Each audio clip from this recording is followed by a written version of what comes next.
you would think that, mashallah, the people would be happy for us. They would say, mashallah, look at these young American kids. They come into Islam and they embraced Islam and they try to practice the Sunnah. No, they insulted us. You know, it hurt. It really, really hurt us. I'm young. I'm at that little impressionable stage in my life where, you know, I'm like, am I doing something wrong? I'm not following the religion right? Why are these people so angry? Because I'm trying to follow the Sunnah. I'm 16 years old, you know. But they just kept, you know, like I said, it's these insults. So this is now where I want to get to, like that fine line that got drawn in the sand, right? You know, where this now it became like a us against them type of confrontational thing in the masjid all the time.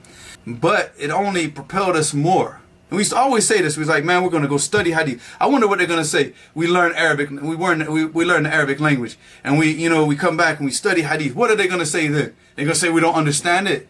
So I go to Yemen and I study, and that was the course of my life.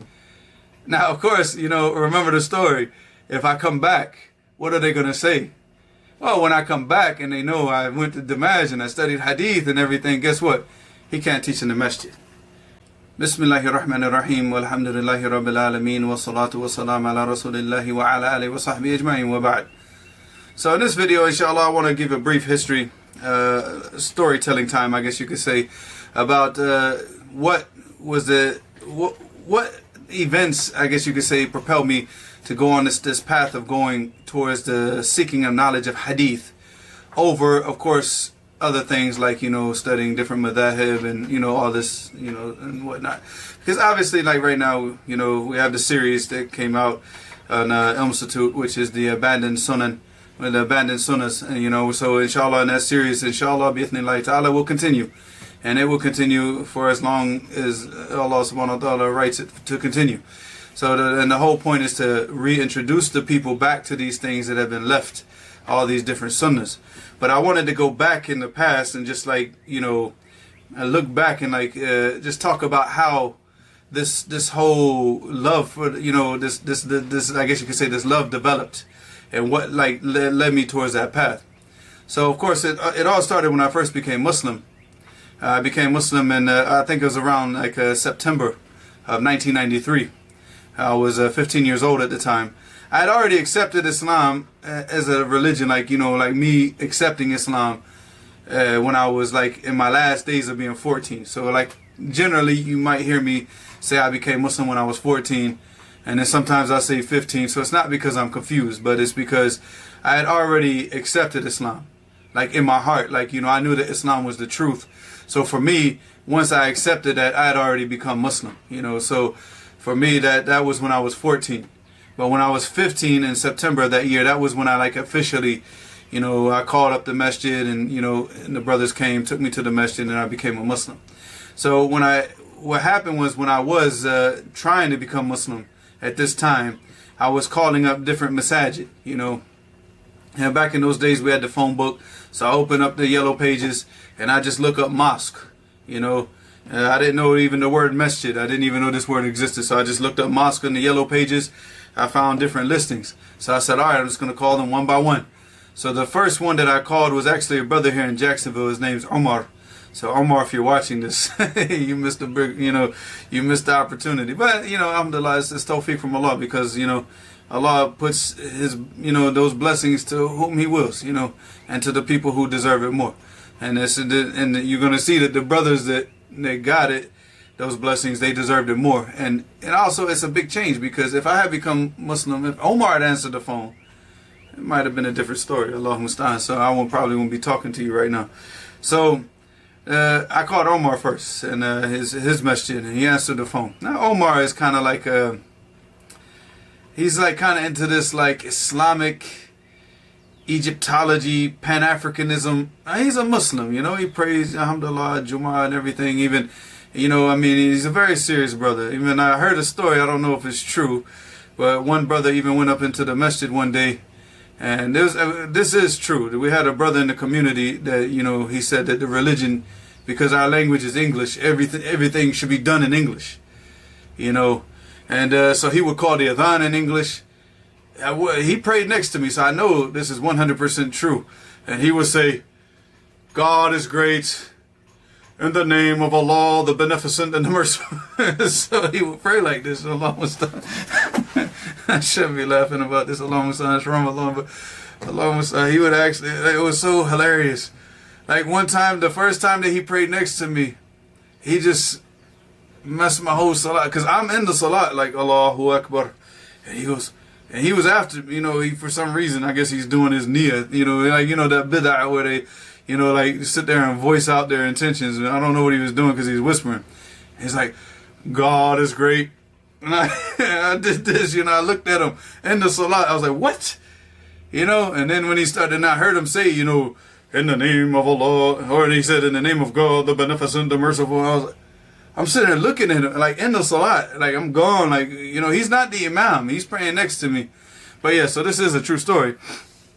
So apparently, as the story goes, and I do believe, like, if I had to put this on a scale of 1 to 10 as far as the validity of this story, I would put it at an 8.5. 8.5. Knowing Omar, knowing his lack of tolerance for stupidity, I will put this at an 8.5.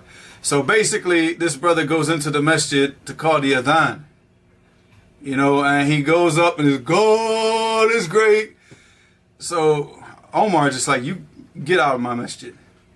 Get out of my masjid. And I don't know, they got into some argument. Omar grabbed a gun, like he grabbed a rifle and chased him out of the masjid. I mean, that's as the story goes. Like I said, if I had to put it on a scale of like 1 to 10 as far as the validity, I put it at 8.5 because of his lack of tolerance for stupidity like that, But he also, so I mean, he had this love for the sunnah, he had the love for the religion, but because he got caught up in the, the 70s. The 70s. He's an older brother, He's now his masjid. He's sold it, and everything. So it's no longer functional. But so he's been a part of the dawah in Jacksonville for a long, long, long time. But he got caught up in that, that whole 70s thing of the, the Pan-Africanism and Marcus Garvey type stuff. So it kind of just, it kind of. And Allah Mustaan. Plus, lack of knowledge of the religion, because we never had anybody in Jacksonville properly teaching the religion, as you're going to see as we, this goes along. So Omar was the first person that I called, and he answered the phone, and I spoke to him. I said, look, I'm trying to become Muslim. What I gotta do? What should I do? I can come to you, come to me. How does this gonna work? And he's like, how old are you? Because I guess he could hear the youth in my voice. I said, I'm 15. He said, man, he said, look, I don't want to get involved in all this type of stuff because you're still young and a lot of problems can come with this. He said, you go get your parents and get your parents to talk to me, and then that way, but until then, he said, call me back if you get your parents' permission. Because he was like, and I told him, I was like trying to tell him, I was like, man, I don't need my parents' permission, because I guess maybe I worded it wrong. But it wasn't that I don't need my parents' permission. I mean, maybe that's what I said to him, and he was like, no, get your parents' permission. We don't do that. But what I should have told him is like, like basically I had that type of, my mother didn't really care, because at this time, the environment that I'm living in, my mother, she had just been released from drug rehabilitation. Her fiance is black. Families are, she's hiding this from the family and everything, trying to so, this is the guy, he's living with us, secretively, and every time my grandmother comes over, he's got to bounce out the back door, what I'm saying? So she's not going to be too concerned about me becoming Muslim because she's got too many problems in her own life, she just got out, she's got to get a job, she's got to get back to work, and it's hard for her to get a job now because, she's a convicted felon. And she's been through all the stuff that she's been through, so she's got her own difficulties, But of course, Omar, he doesn't understand all this. So, and at those days, I didn't really feel like going into details about this. I said, okay, man, thank you very much. Hung up the phone. All right, then the next person. Then I looked up, okay, what's the next masjid? So this masjid was the one on Commonwealth, which is still there today. It's a WD masjid. But alhamdulillah, the brothers that answered the phone, the brothers that prayed in that masjid the most, they're not from the WD people. These are just like, and I'm going to get to them in a second, inshallah. So I called up, and the brother answered the phone. The brother's name is Marty. So he answered the phone, and I explained to him the situation, and he didn't even ask, he didn't, no questions asked. He's like, where do you live? I told him I live on the south side. He's like, where? Give me directions. Because, you know, back in this is 93. There's no Google Maps. There's no, you had to tell the people, you know, I live like, you know, in this part of Beach Boulevard, you know, up on, because I lived off of Beach Boulevard on Leon Road. You know, it's like, you know, so I had to give him the directions. And because my house was off the main road and it wasn't the street that I lived on, it didn't, in those days, didn't show up on the maps. So it's like you had to really give him, I had to really give him good directions.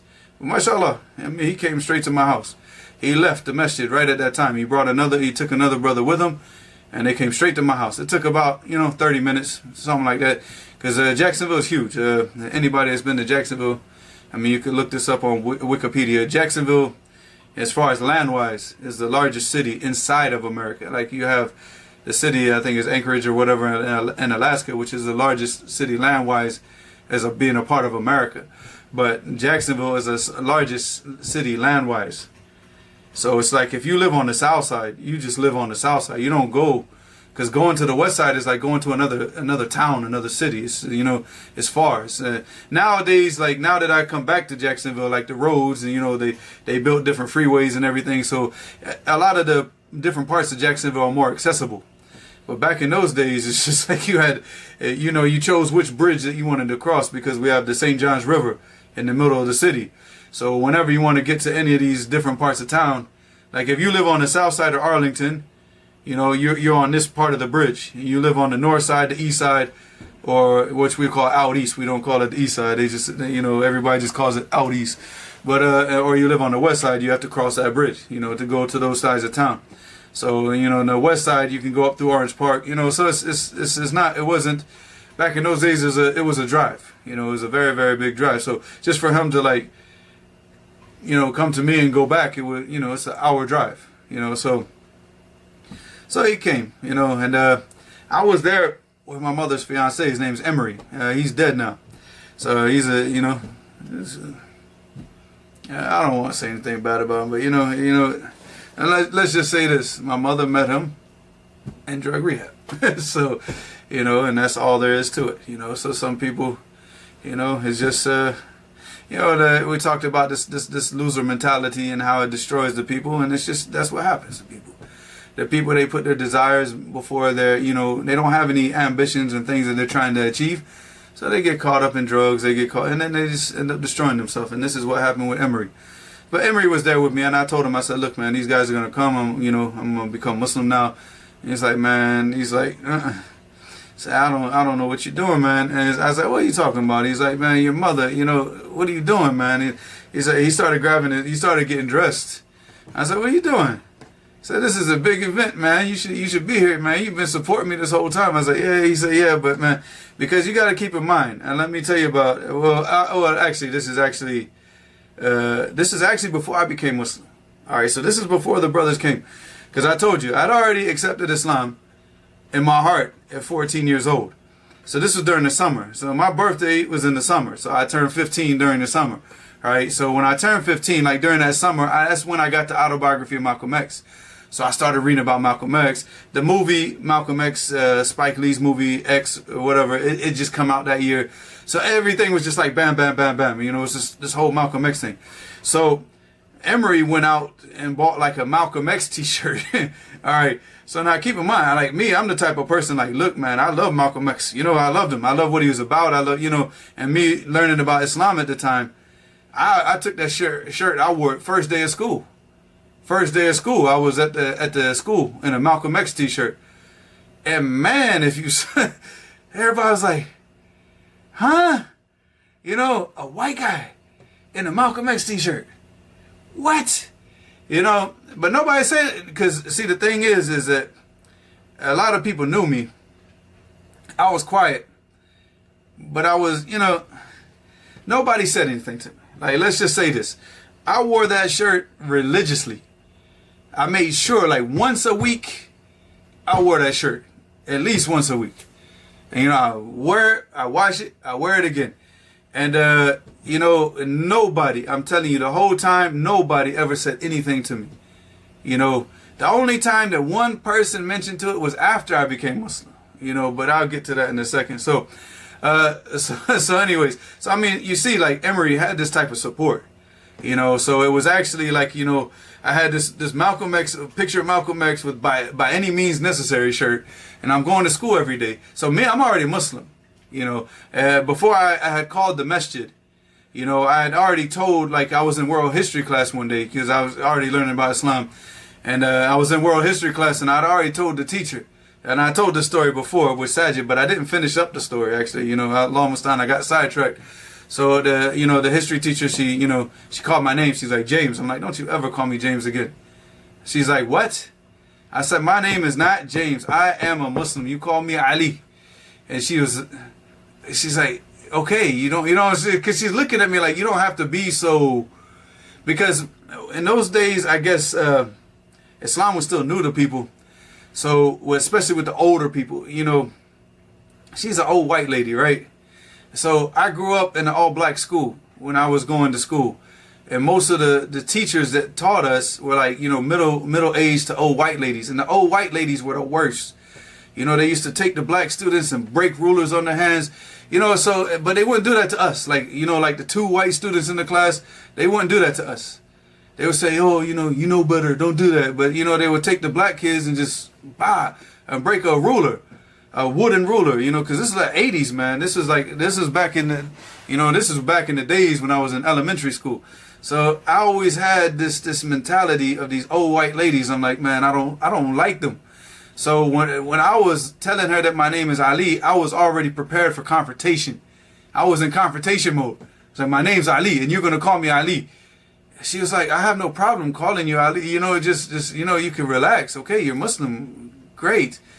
I was like, huh? Whoa, okay. You know, it's like that worked. All right, you know, I didn't have to, you know, because you know, like with my family, this is confrontation. Well, we're gonna be fighting.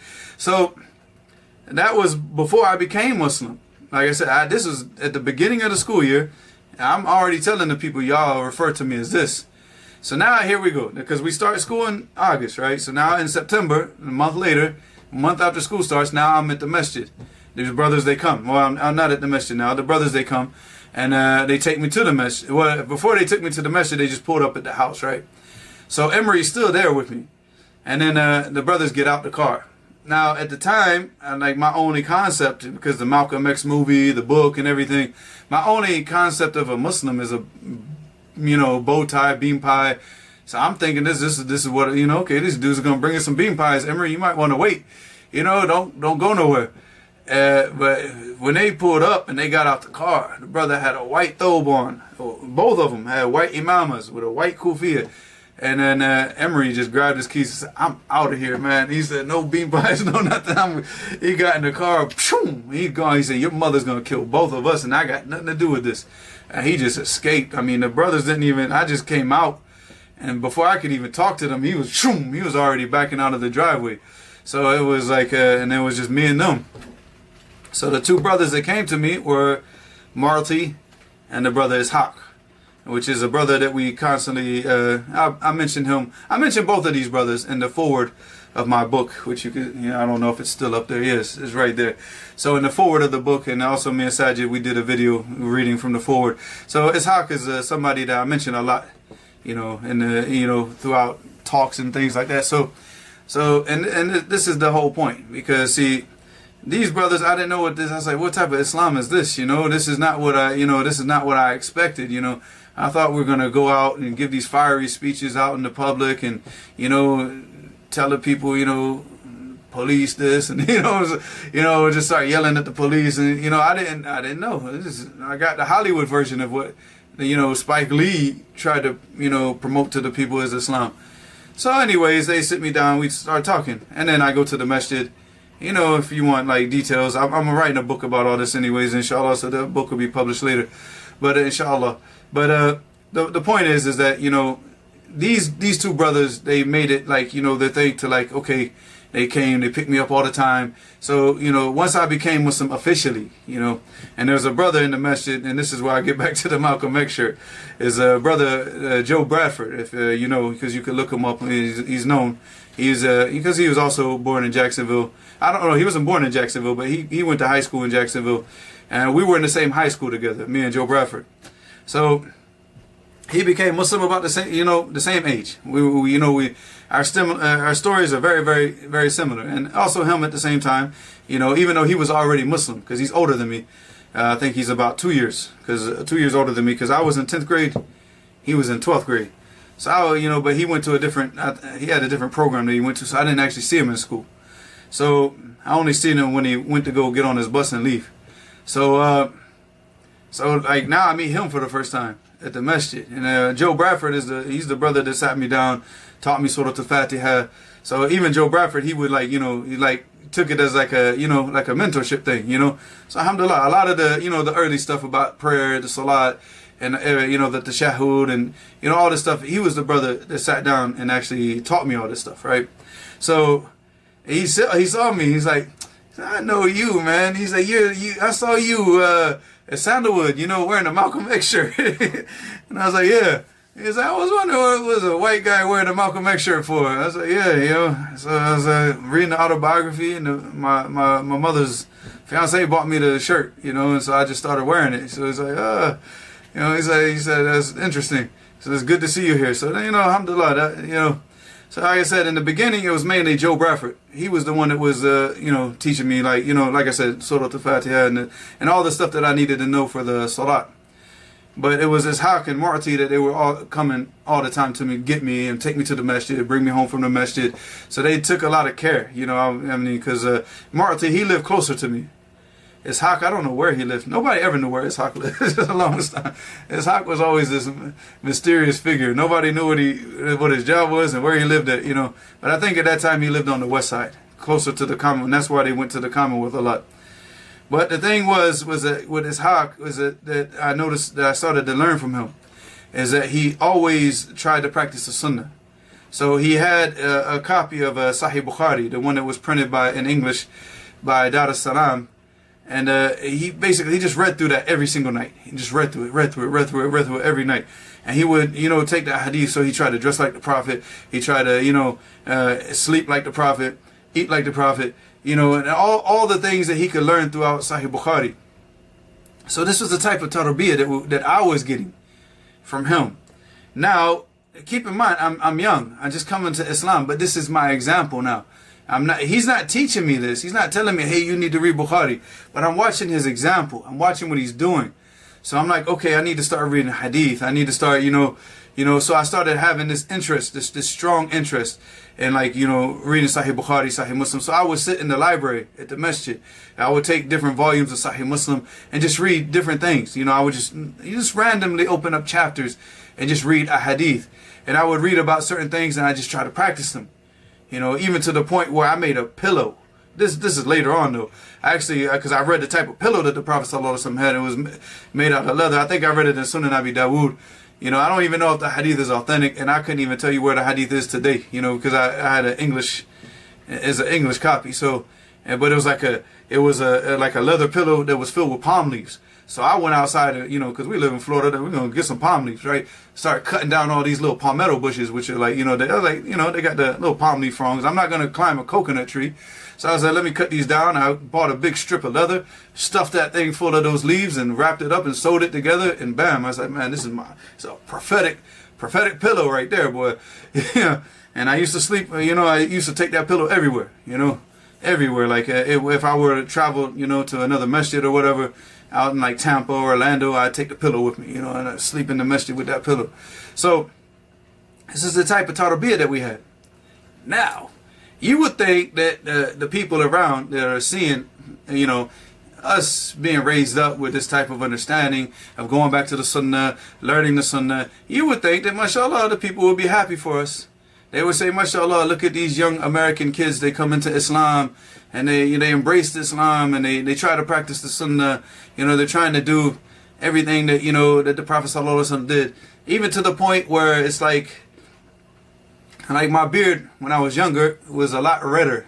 And it's gotten darker, obviously, as I got older.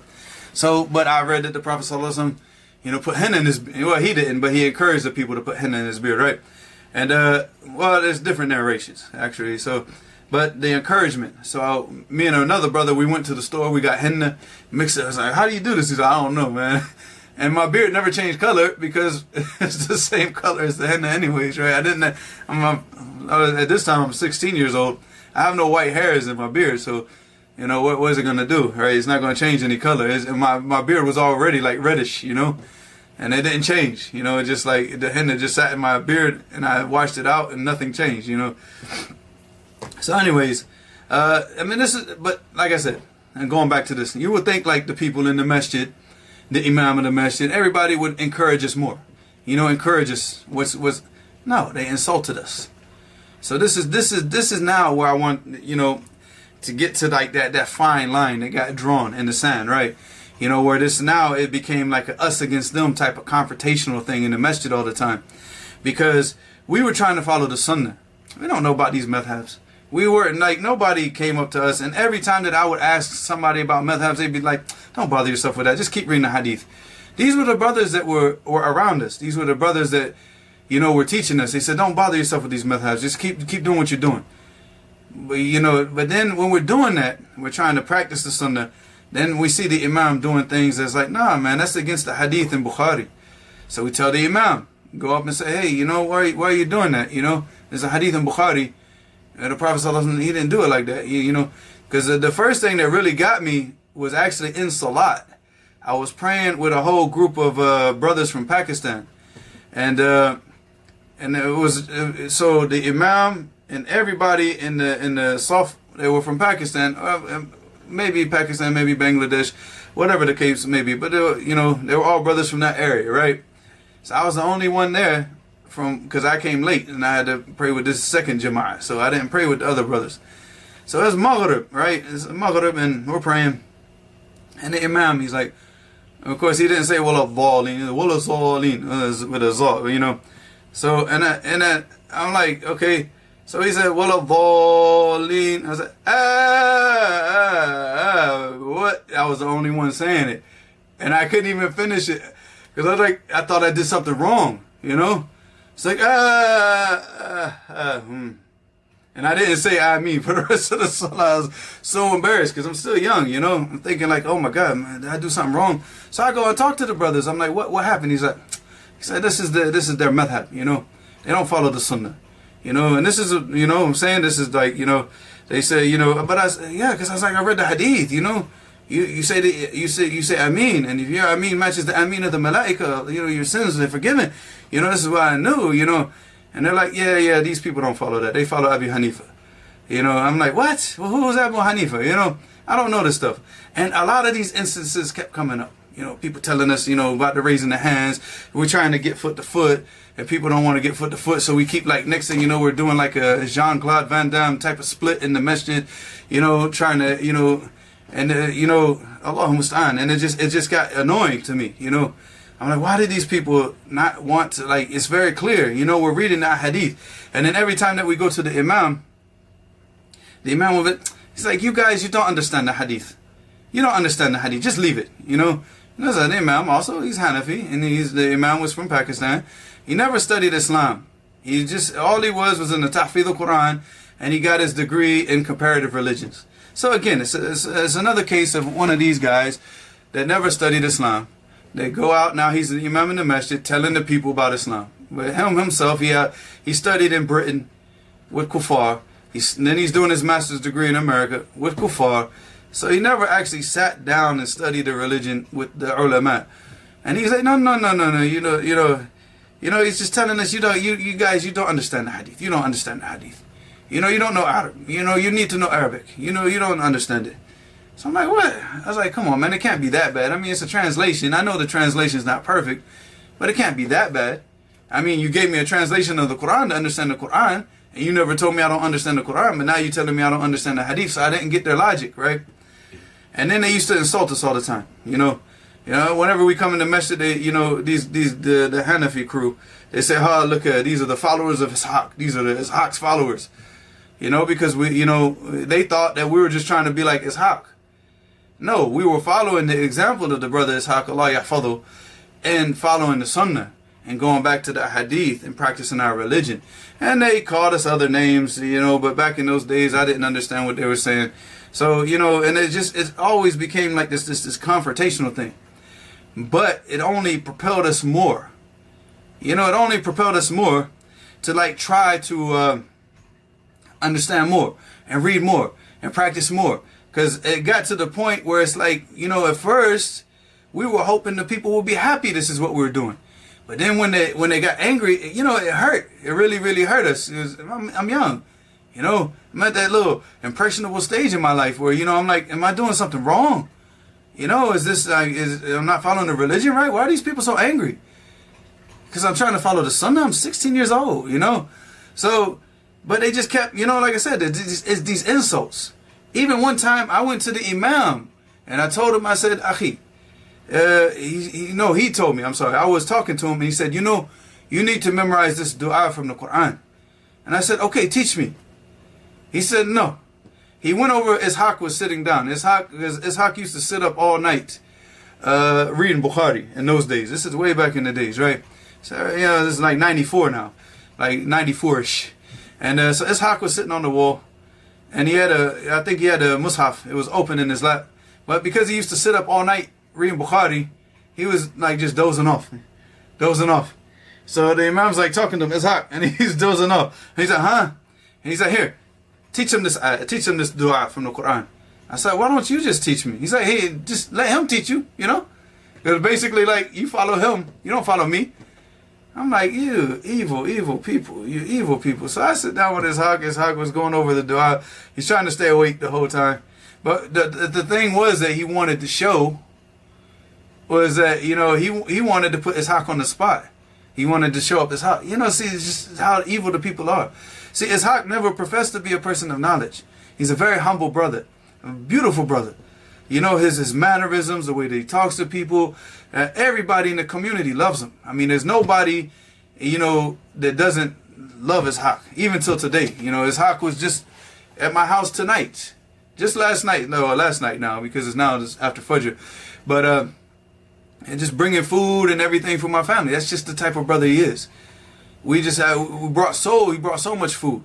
He brought like a big plate of rice and, you know, meat, and then he brought like bag of rice and eggs and all this. This is the type of brother that Ishaq is. He just, and everybody knows this. You know, he goes to the different supermarkets, he gets the stuff, you know, like the, you know, the bread and everything that they don't want, you know, and they're about to discard, but it's still, you know, it's still good. And he gets that bread and he takes it to like the, you know, the people like the refugees from Afghanistan and Syria. It's the type of brother he is. You know, but but he loves to follow the Sunnah. He never professes to be knowledgeable, and he never did. He never pushed himself. We were the ones that like took, you know, that we had that type of outright behavior, and we were the ones that were like real confrontational with the people. Ishaq never was, but they always want to show him up and try to insult him and belittle him and try to, like, you know, oh, those are Ishaq's followers. They don't know anything. They're just Masakin, Wahhabis, you know. And this is the type of behavior that we grew up with. And I'm not alone in this. I'm pretty sure if we go to the comment section of this video, I'm pretty sure you're going to see, and anybody that has similar experience, feel free. You know, you have that comment section and you can mention your experiences like this, and you know, that you've had to deal with in the masjid. You know, feel free to do this in the comment section. I want to read it. I want to read your experience. I like to hear it, but you know, obviously you can't do that. Write it. I'm gonna read it, inshallah. You know, but it's just this is the reality. But with us, it didn't. You know, at first, like I said, it was painful. It hurt. But then it was like, you know what? Forget these people. We're gonna keep practicing the Sunnah. We're gonna practice more of the Sunnah. We're gonna learn more of the Sunnah, and we're just gonna like, oh, we're gonna drive them crazy. And that's what we did. So instead of going up to the Imam now, you know, now those days of going up to the Imam and say, oh, you know, Mr. Imam, you know, this hadith, you know, what you did is kind of contrary to the hadith. Those days are done now. Now we go up like, what is this? What is this? Nah, that's not the hadith in Bukhari. You know the hadith in Bukhari. Why, you know, now we started getting gangster on them. You know, because I mean, it's like, you know, don't take our kindness for weakness. You know, the brother that was with me is a brother, I mean, alhamdulillah, I don't even want to go into his history, but he's a rough brother. And, you know, all of us, we come from a rough upbringing. And, you know, we try to be nice because it's Islam, but don't take that kindness for weakness. Because we're going to get up in your face, you know, and that's what happened. And that's what happened. You know, you start trying to you know, you're insulting the brother that, you know, came and taught me Islam. You insulting him. We're going to get up, you know what I'm saying? We're going to get in your face. And we did. We just like every single time. We just like every time. They did. I mean, to the point, I think if they could have just blocked us from coming to the masjid, they would have done it. They would have done it. And we used to always say this. We was like, man, we're going to go study hadith. I wonder what they're going to say. We learn Arabic. We learn the Arabic language. And we come back and we study hadith. What are they going to say then? They're going to say we don't understand it. Oh, yeah. So this is what, you know, propelled this change, you know. And because there was a time where Ishaq, he moved, so he wasn't at that masjid anymore. A lot of the brothers, they they didn't go to that Islamic center anymore. The brother that was with me, he got, I don't want to go into this situation because let's just say he disappeared. All right, you know, Allah musta'an. You know, I mean, not from the deen. I mean, but he had a very, very, very specific situation that everybody in Jacksonville knows about. So Allah musta'an. But anyways, so, you know, so it was just me now. And I was just like, at this time I'd already gone to jail, out of jail, in jail, out of jail. So I'm like, man, I'm not dealing with these people no more. Because like, at this point, I'm like, I'll get violent with them, you know, because I'm not like, you know, I'm not this, you know, this like, you know, young kid that's like, oh, you know, trying to please the world no more. I'm like, I'd already taken on the attitude, like, I don't care what y'all say. I'm going to do what I'm going to do, and y'all can talk however much you want to talk. So eventually, you know, the brothers, they just sat me down, and they're like, you know, you just keep going back and forth. You're in the jail, out of jail. Just get out of Jacksonville. You know, this place is not for you. And, you know, they're just going to drive you crazy, and, you know, just leave. Just leave. Because at that time, they had set up another community in Bay Meadows, which is outside. This is another area of the South Side, you know, so, you know, because the South Side is like, you know, it's huge. You know, like I said, Jacksonville is huge. So the whole South Side itself is like it's a whole city in itself, you know. So this was like way on the other side of the South Side, close to the Phillips Highway, Bay Meadows. So they set up a masjid over there, a musalla over there. So we had a brother that was teaching us over at that time in that masjid, which is the brother Mi'raj. He was going over like, you know, you know, the Sifat al-Salat al-Nabi by Sheikh al-Albani. He was going over the Sirah of the Prophet sallallahu alaihi wasallam. So in that masjid now we could talk now. We could talk about the Sunnah. We could talk about this stuff because they welcomed that. They loved it, you know, because this masjid, mashallah, the brothers have beards. You know, it wasn't like, you know, like it wasn't Sunnah, but they, you know, they tried. They tried. Again, most of the brothers, they didn't have knowledge, but they tried. You know, so we stopped going to the Islamic Center. And then they're like, oh, those brothers in Bay Meadows, they're trying to break up the community, da-da-da-da. No, y'all chased the people away. Chased the people away. So eventually, this brother, Mi'raj, he's the one that sat me down and, you know, told me, just go to Atlanta, you know, go, leave. I said, where am I going to go? And then I started thinking about it like I knew a person from Atlanta. And he kept talking about Atlanta. I was like, maybe I'll just go to Atlanta. He's like, what do you think about that? He's like, yeah, just go. Just get out of here. Because as long as you stay here, you're going to keep getting in trouble. You're going to keep getting in trouble. You're going to keep ending up back in jail. You're going to keep, you know, being involved in all this type of stuff that you just leave. So I left. And then that's when I got to Atlanta, that's when I met the brother that had just come back from Damaj. You know, so I'm not even going to mention his name because he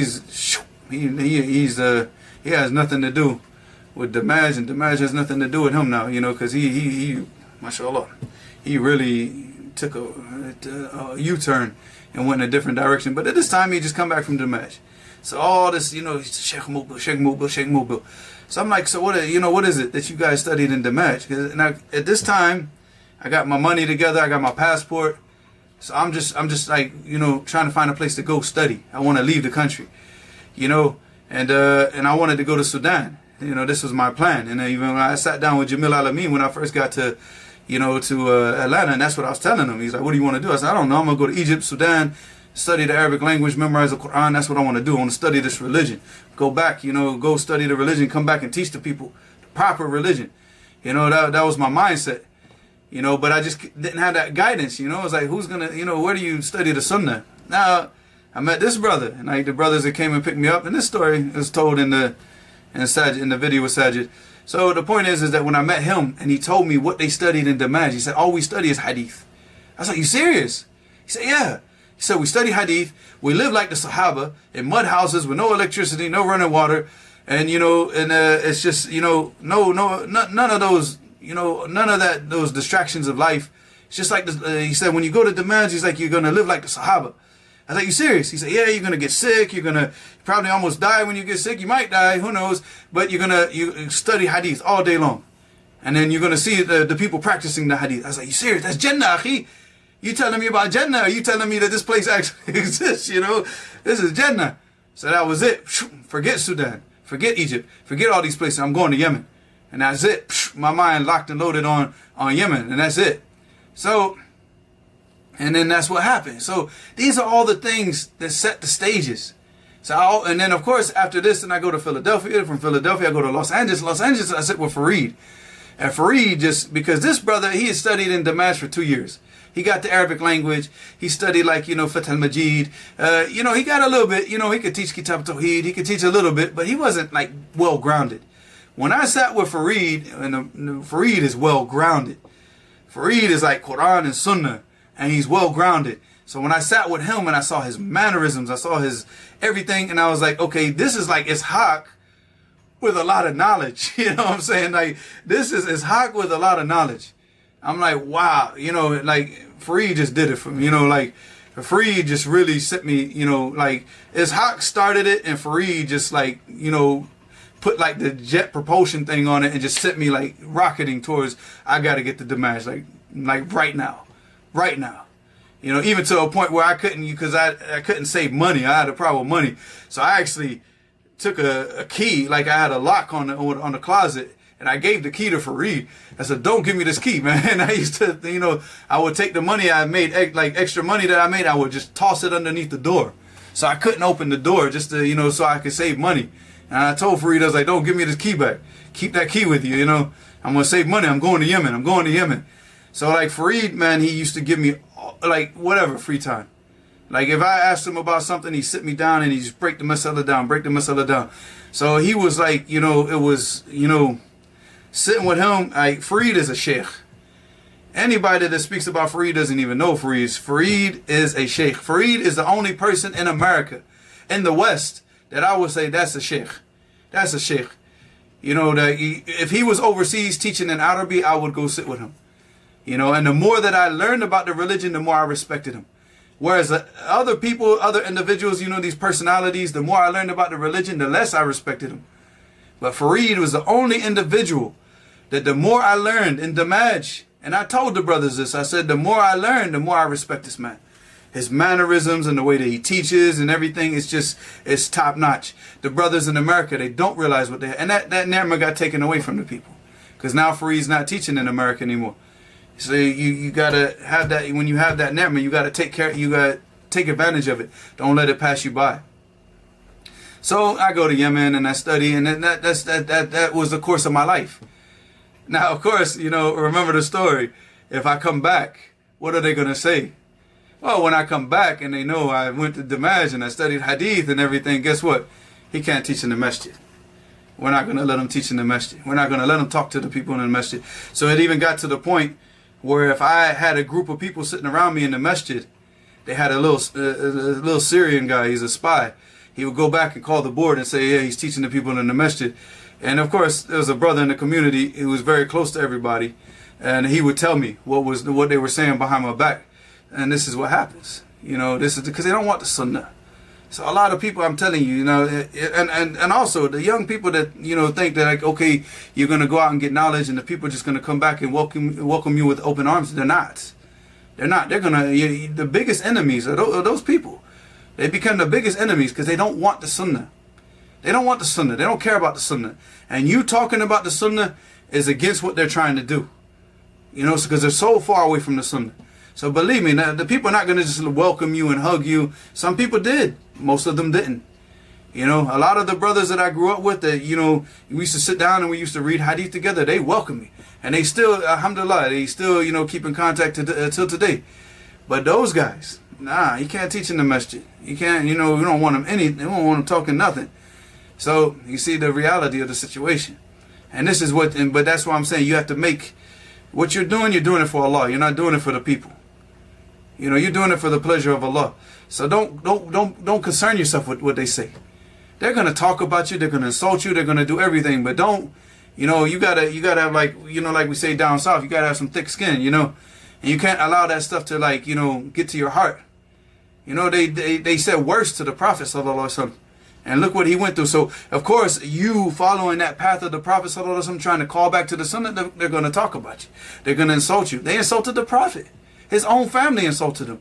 You think the people are going to do to you? They're going to praise you.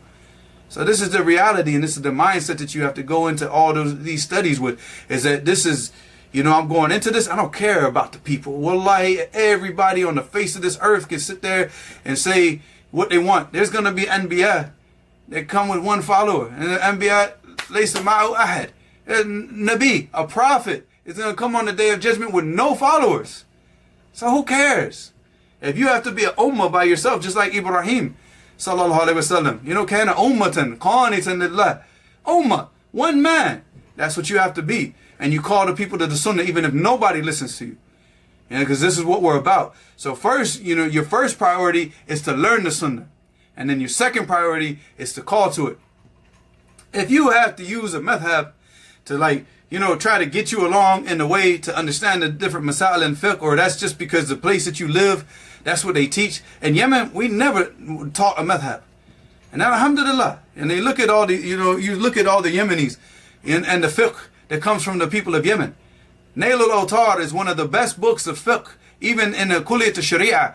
That was one of the main books that they had to read from in Kulliyat al-Sharia back in the days in Saudiya. And it was written by a man who rejected all the madhahib. You understand? And go read Nail al-Awtar for those people that say, oh, you can't understand it from the hadith. Go read it. Because Shawkani, rahimahullah, in Nail al-Awtar, he goes back to the Kalam of the Salaf. He goes back and looks at what the Sahaba, their opinions, and the Tabi'een. And that's the way it's done. But if you live in a place where they do study the madhab, and you follow along with the programs, but just keep in your mind that this is only a vehicle to get you from point A to point B. And once you get to point B, you're going to get out that vehicle, you're going to leave it, and you're going to go and just like focus on the Sunnah. Because once you get into the books like Nail al-Awtar, you go read all the Shawkani's books. Read Subul al-Salam by Amir al-Sanani. Same opinions. You know, the same way of dealing with it. They look at the Kalam of the Salaf. And that's what we should do. Obviously, with the layman, he can't do that. But just keep in your mind that this is just a wasila. This is not the ghaya. This is a means. It's not the ends. The madhab is only a means to get to where you're going, not the ends.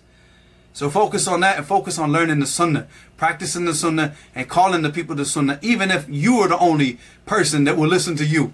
Allahumma musta'an wa ilahuna subhanaka wa bihamdika ashhadu an la ilaha illa ant astaghfiruka wa atubu ilayk.